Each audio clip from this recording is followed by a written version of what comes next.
Guys, welcome back to फंडा factory. सो जैसा कि हमने पिछले वीडियो में हमारे आपको रिफ्लेक्शन और मिरर फार्मूला के कॉन्सेप्ट अच्छे से समझाए थे। आज का हमारा फंडा होगा साइन कन्वेंशन, मैग्निफिकेशन और रिफ्रैक्शन। तो चलिए, आई होप कि आप पिछले वीडियो देख लिए होंगे, अपने पूरे होमवर्क कर चुके होंगे और अपनी कुर्सी की पेटियाँ बांध लीजिए, एक पेन और कॉपी ले लीजिए क्योंकि मौसम बिगड़ने वाला है। So let's get started. What is sine convention? So sine convention is basically अपने कन्वीनियंस के हिसाब से हमने साइन जो है मतलब नेगेटिव पॉजिटिव ये सबको बांटा है। सो अगर देखा जाए तो मान लीजिए ये हमारा पाथवे है और ये हमारा मिरर है। Okay, just imagine. ओके, ये हमारा मिरर है और ये पाथवे है। सो ये हमारा ऑब्जेक्ट है, ये हमारा ऑब्जेक्ट है। हमारा ऑब्जेक्ट से अगर हमारा वर्चुअल होगा इमेज, इससे जो इमेज बन रही होगी और वो मिरर के पीछे बन रही होगी यानी यहाँ पर, तो फिर इमेज डिस्टेंस यानी v पॉजिटिव होगा। और अगर इमेज हमारी रियल है, इमेज रियल है यानी कि ये देखिए, इमेज रियल है यानी कि यहाँ पे बन रहा है अगर हमारा ऑब्जेक्ट, तो साइन u जो होगा वो हमारा नेगेटिव होगा।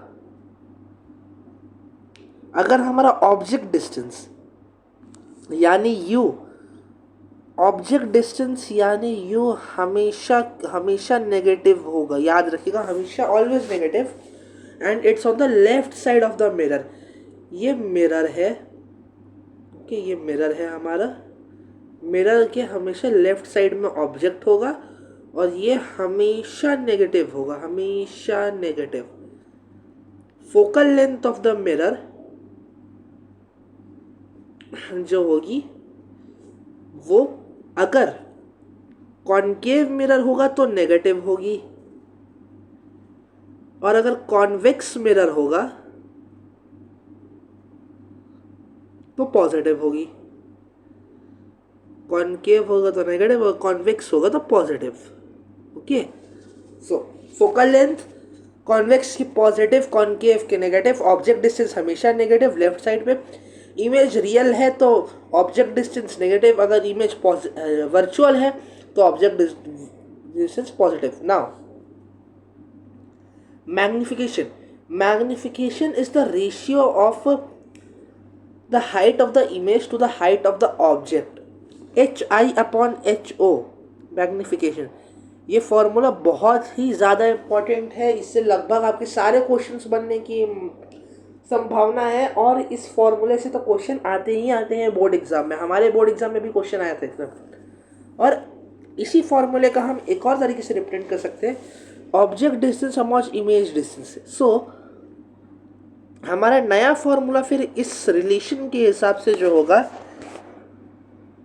m is equals to HI/HO is equals to image distance upon object distance. Okay, ये हमारा नया फॉर्मूला होगा।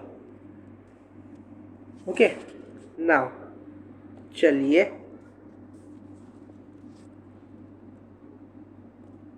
साइन कन्वेंशन फॉर मैग्निफिकेशन के लिए भी कुछ साइन कन्वेंशन के रूल अप्लाई होंगे। अगर इमेज रियल और इन्वर्टेड है, इमेज अगर उल्टी बन रही है और रियल है तो साइन कन्वेंशन नेगेटिव होगा। और अगर इमेज वर्चुअली इरेक्ट है तो साइन कन्वेंशन में m पॉजिटिव होगा और वाइसा वर्सा। अगर m आपका नेगेटिव आ रहा है तो इमेज रियल एंड इन्वर्टेड, और अगर आपका m पॉजिटिव आ रहा है तो इमेज वर्चुअली इरेक्ट। ये दो वाइसा वर्सा कंडीशन आपको याद रखनी, बहुत हेल्प करेंगी आपकी। चलिए next, refraction of light, very important topic. Refraction भला होता क्या? ये तब होता है जब हमारी लाइट एक मीडियम से अनदर मीडियम जिसका ऑप्टिकल डेंसिटी बहुत अलग होता है उसे ट्रैवल करती है। लाइट का बेंड होना इज नोन एज रिफ्रैक्शन, और ये होता तब है जब लाइट एक मीडियम से दूसरे मीडियम जाती है जिनमें डेंसिटी का डिफरेंस हो, ऑप्टिकल डेंसिटी का डिफरेंस हो। एयर और वाटर की ऑप्टिकल डेंसिटी अलग है, इसीलिए जब आप एक पेंसिल को पानी में डुबाते हैं तो देखिए आपको पेंसिल दिखेगी तो मुड़ी हुई, लेकिन पेंसिल असलियत में होती है सीधी, असलियत में होती है पेंसिल सीधी। देखिए से पेंसिल सीधी होती है असलियत में, लेकिन जब आप उसे रिफ्रैक्शन के लॉस से देखेंगे तो मुड़ी हुई दिखेगी आपको। सो when light enters a new medium its speed changes causing it to bend।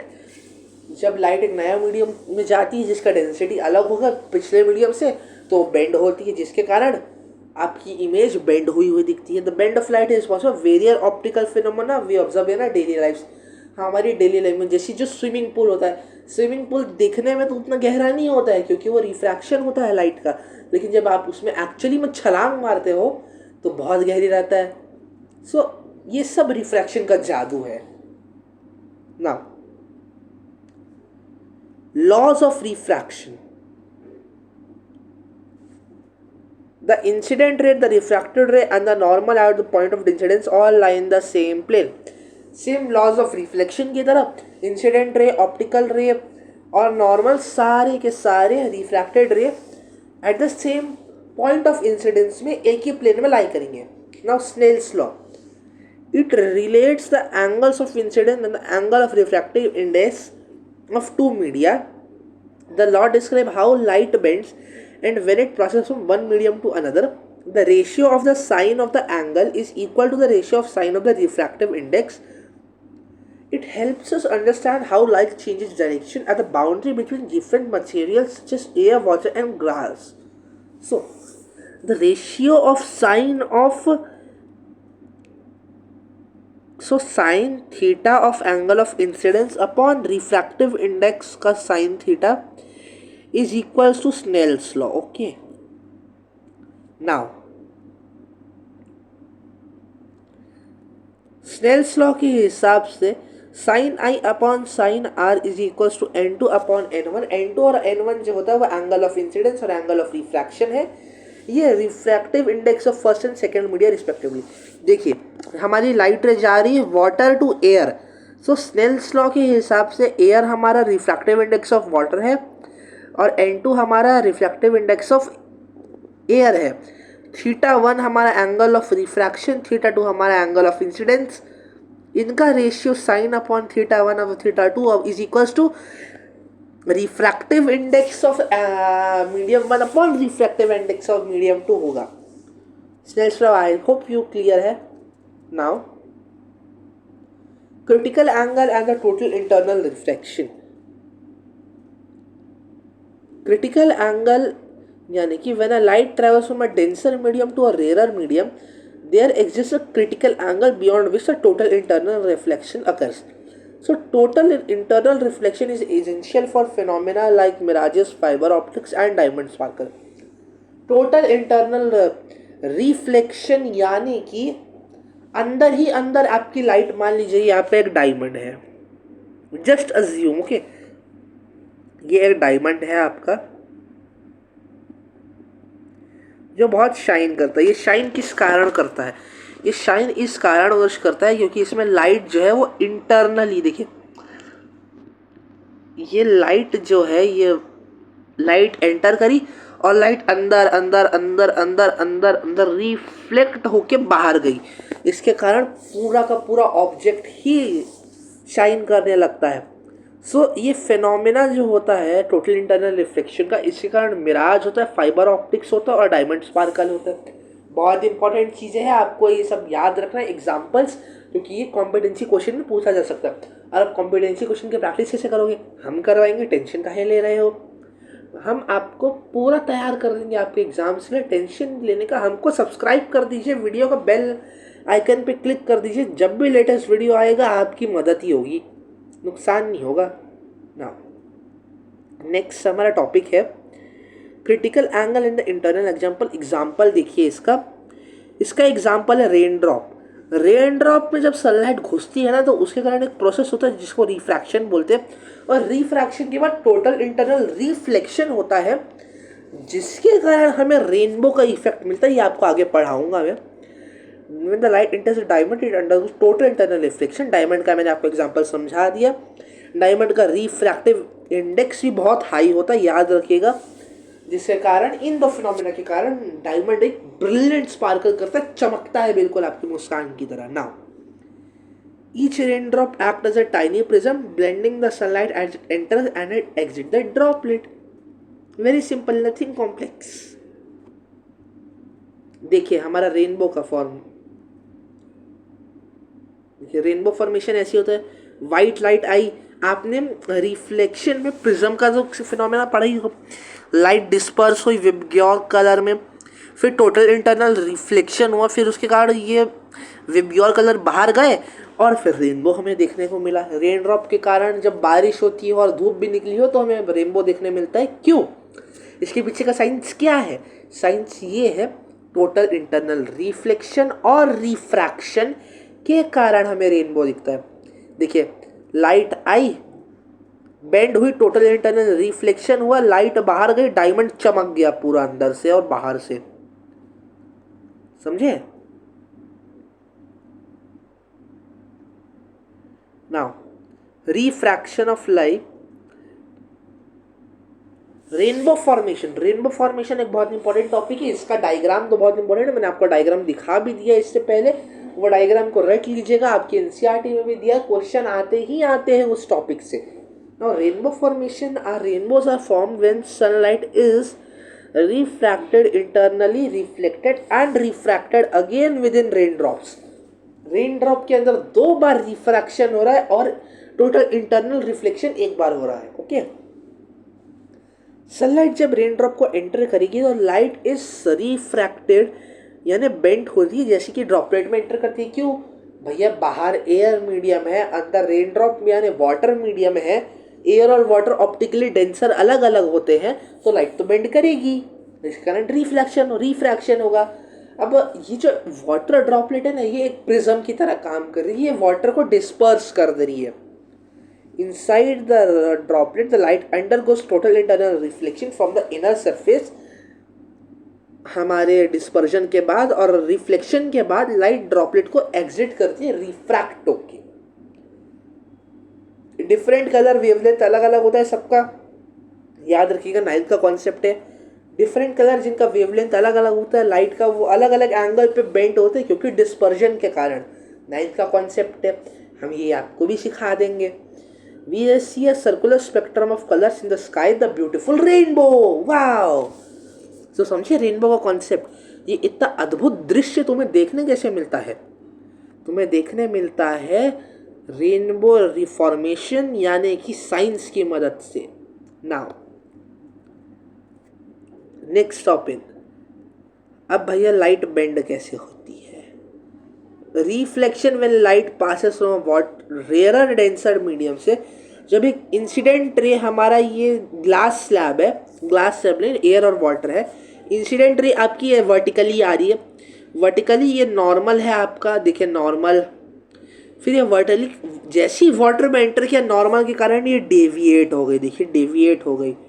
इसको जाना था, देखिए इसको जाना तो ऐसे था लेकिन गई ये ऐसे, जाना तो रेड कलर से था लेकिन गई ग्रीन कलर से। क्यों?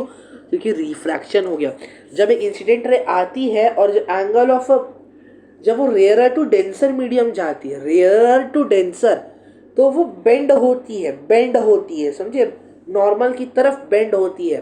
और जब डेंसर टू रेयर जाती है तो नॉर्मल से अवे भागती है, याद रखिएगा। Okay, bending towards the normal, देखा, this bending occurs because the light travels more slowly in a denser medium, causing it to change direction. Basic concept जो मैंने आपको समझाया, as light transitions from a rarer to denser medium, it bends towards the normal. The normal is an imaginary line perpendicular to the boundary between two substances. Normal एक imaginary line है जो 2 substances को boundary create करता है हमारे लिए, समझे। Bending away from normal तब होता है जब आपका डेंसर टू रेयरर जाता है, एयर टू वाटर नहीं जा रहा है, वाटर टू एयर जा रहा है तो अवे फ्रॉम नॉर्मल, दूर भागेगा। समझे? बहुत इंपॉर्टेंट चीजें हैं, कॉन्सेप्ट याद कर लीजिए, एमसीक्यू में आएगा ही आएगा question.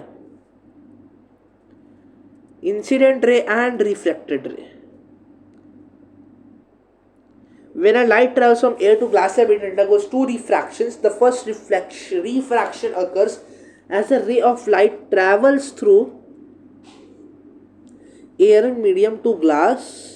Rarer medium to glass, denser medium, it bends towards the normal. Rarer to denser bend towards the normal. After traveling within the glass slab, the ray of light then exits from the glass to air. This second refraction bends a ray away from the normal. The ray that emerges from the glass slab is called emergent ray. Very simple concept, NCERT में diagram दिए, जरूर देख लीजिएगा, बहुत important है। Combining both reflections, we can represent the pair of light through the glass step. The original incident ray and the emergent ray are parallel to each other. The angle made by emergent ray with the normal is called the angle of emergence. The perpendicular distance between the original incident ray and the emergent ray is known as lateral displacement. Lateral displacement किसे कहते हैं भला? Lateral displacement कहते हैं perpendicular distance between original incident ray and the emergent ray. Okay. Now, emergent रे भला parallel कैसे हो? देखिए, इमर्जेंट रे पैरेलल है हमारी ओरिजिनल रे के पाथ से, पैरेलल है इमर्जेंट रे। देखिए पैरेलल होती है, हमेशा पैरेलल होती है, और ये होता है lateral displacement, lateral distance. Expected way और original way parallel, lateral displacement. Okay, now lateral displacement refer to perpendicular distance between the incident ray and the emergent ray, जैसा मैंने आपको पिछली स्लाइड में दिखाया था। क्या डेफिनेशन थी इस चीज की? Refractive index. रिफ्रैक्टिव इंडेक्स बहुत ही इंपॉर्टेंट कॉन्सेप्ट है, बहुत ही important. The refractive index of an optical medium is dimensionless number that indicates the light bending ability of the medium. It quantifies the path of light to be reflected when it enters a medium. Mathematically, the refractive index n, denoted by small n, is defined as the ratio of velocity of the light in a vacuum to the velocity of light in a specific medium. आपको इसमें variables n, c और v लेना है। n is equal to velocity of light in a vacuum, c upon v। n is equals to c upon v, c is equals to velocity of light in a vacuum, v is equals to velocity of light in a specific medium. Very important formula, इसके ऊपर आपको भरपूर question करवाएंगे, tension नहीं लेने का, हम लोग आपके साथ हैं, आपका क्लियर करवा देंगे फंडा, टेंशन नहीं लेना। तो इसका सिग्निफिकेंस क्या है भला? सो it has a great significance. The refractive index provides a measure of the relative speed of light in different media. When the light travels through a medium other than a vacuum, the atoms of that medium continually absorb and re-emit light particles showing down its speed. Atom absorb कर रहे, release कर रहे, absorb कर रहे, release कर रहे, क्या? Light एक मीडियम से दूसरे मीडियम जाती है। The more optically dense a material, the slower the speed of light, resulting in a higher refractive index. Same formula, n is equals to c upon v. Now, applications of refraction. Lenses, बहुत important topic. Refraction by lens from images and is used in eyeglass, camera and telescope. Generally, there are two, convex lens and concave lens. Convex, वेक्स, देखिए वेक्स, convex, concave, concave यानी कि देखिए ये एक cave है, ये एक केव है, this is known as concave. Now optical center of a lens is the point through which rays of light pass through any deflection. Optical centre एक पॉइंट होता है लेंस में जिसमें अगर लाइट पास भी हो रही है तो वो बिना डेविएशन के पास हो जाएगी, वो ऐसा सेंटर होता है। Principal axis an imaginary line passing through the centre of curvature of the lens. Lens का जो सेंटर ऑफ कर्वेचर है उससे अगर एक इमेजिनरी लाइन पास करा दो वो प्रिंसिपल एक्सिस कहलाते हैं। डेफिनेशंस याद कर लीजिए, बहुत इंपॉर्टेंट है, क्वेश्चन आता ही आता है डेफिनेशन से, रट लीजिए नहीं तो समझ लीजिए। Focus and focal length. Focal length is the distance between the center of the lens and the focal point. For converging lens convex, the focal length is positive. For diverging lens concave, it's negative. Very easy. Nothing difficult.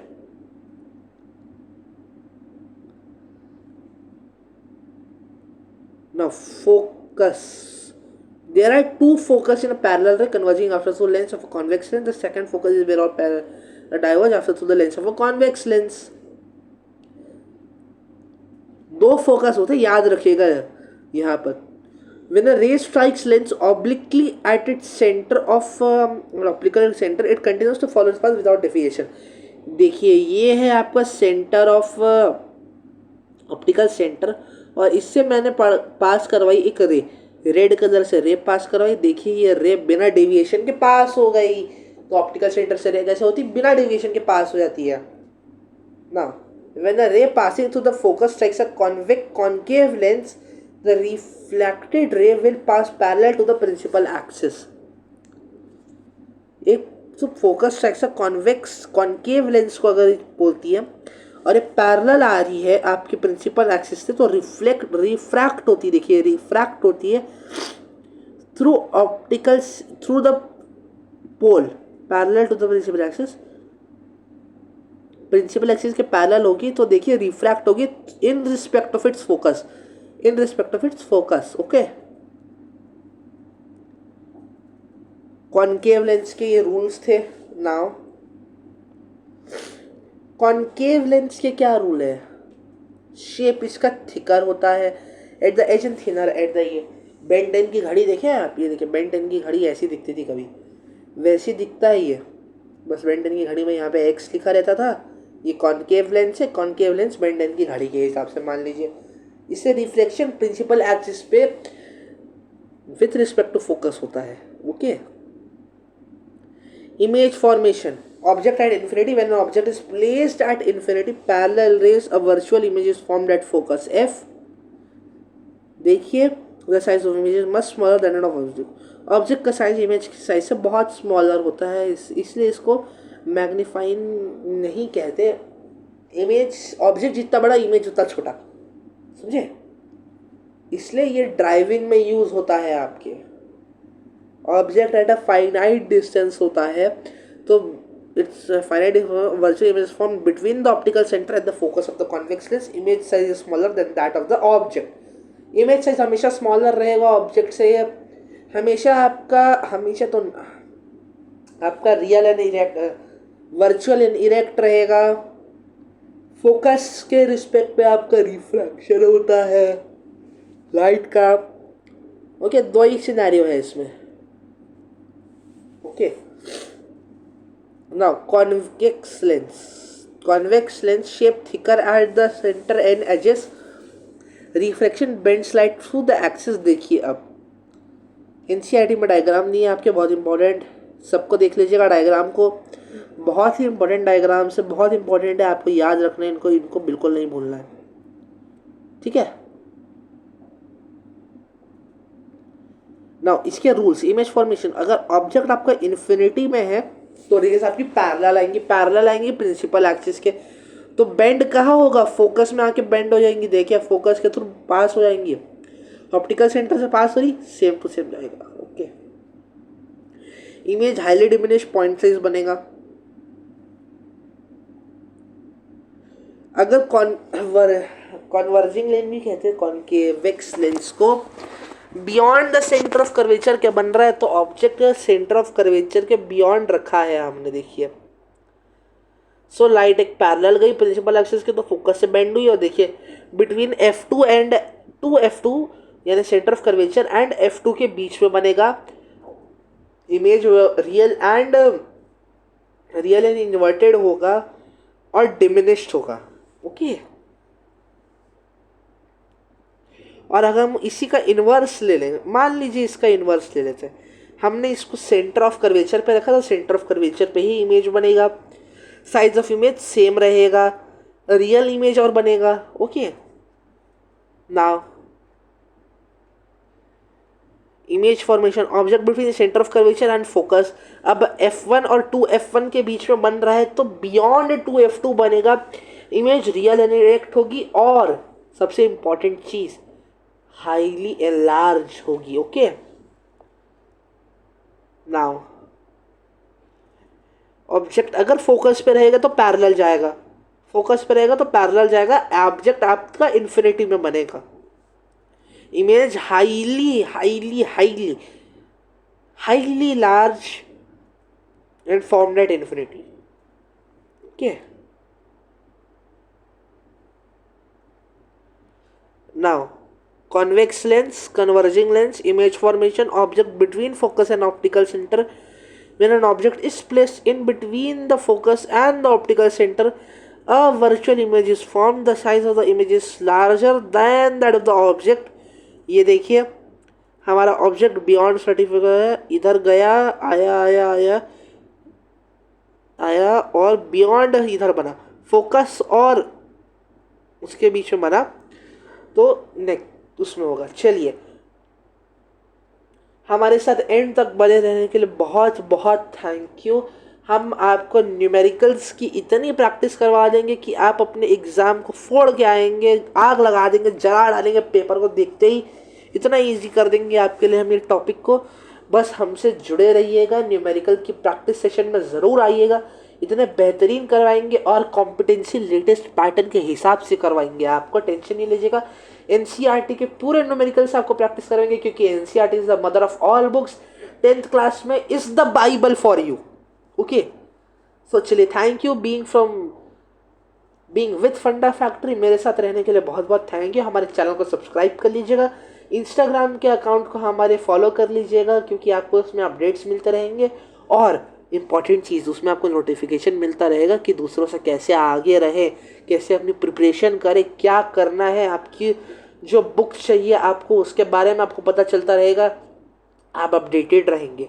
हमारे Telegram channel को भी ज़रूर follow कर लीजिएगा क्योंकि हम उसमें आपके नोट्स डालते रहते हैं, आपको उसमें क्वेश्चन के लिए क्विजेस देते रहते हैं.